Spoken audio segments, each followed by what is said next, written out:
Il est le moteur de sa sélection et pourrait l'emmener pour la première fois en phase finale d'un mondial. Jusqu'au début de la compétition, on te présente chaque jour un joueur à suivre par sélection.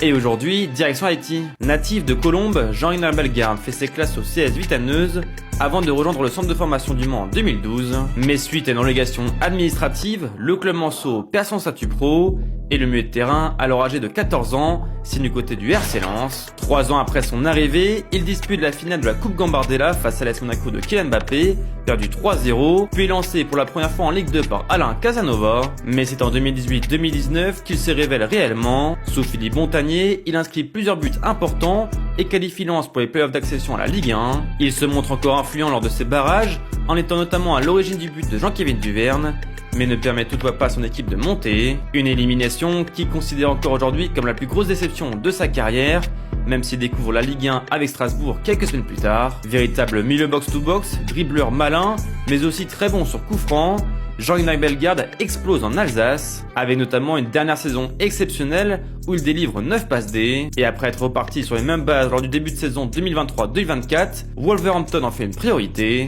Il est recruté contre 15 millions d'euros et se démarque rapidement en scorant contre Sheffield United puis Brentford.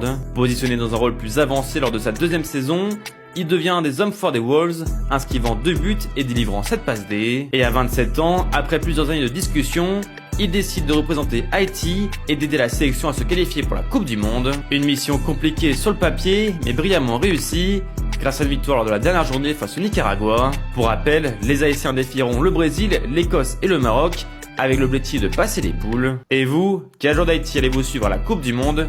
Dites-le nous en commentaire.